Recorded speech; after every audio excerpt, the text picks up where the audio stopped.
Google Classroom di mana diakses? Mungkin beberapa sudah tahu, tetapi karena kita sekarang pelupa, maka cari saja di Google. Pastikan yang diisi adalah Classroom.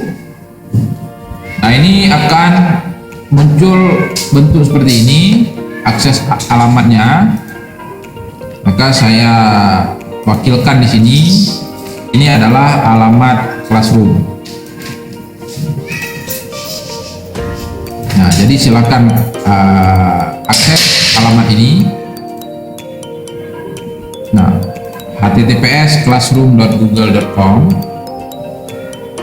Nah, kalau tadinya sudah login email, maka ketika tab baru buka Classroom itu pasti langsung masuk ke akun Classroom-nya.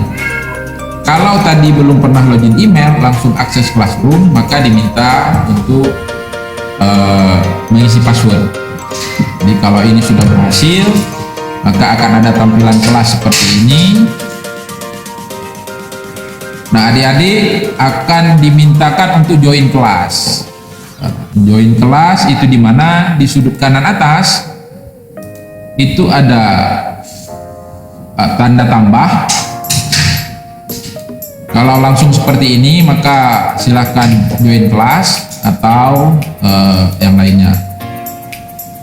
Pilih menu join kelas. Kalau ini sudah muncul, maka silakan diisi ini dengan kode kelas yang sudah diumumkan oleh P2M. Jadi masing-masing orang sudah mendapatkan kode kelas, itu rata-rata per 20 orang per kelompok. Maka silakan isi kode kelas. Maka misal saya isikan di sini kode kelasnya adalah ini. Dengan kode kelas ini digabung, maka Anda sudah bisa bergabung. Nah, ini adalah tampilan kelas yang yang bisa Anda lihat. Ini kalau kayak di Facebook adalah timelinenya, tampilan depan yang seluruh proses interaksi nanti akan muncul di sini. Jadi di sini ada informasi KPM FUF membuat tentang materi A, B, C, D. Di sini bisa komen, bisa beri komen, menyapa anggota kelompok, atau nantinya juga bisa bertanya terhadap kendala yang dihadapi.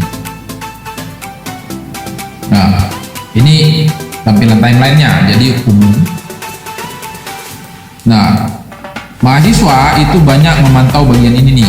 Bagian kalau di yang berbahasa Indonesia di sini tugas kelas, atau yang berbahasa Inggris di sini classwork.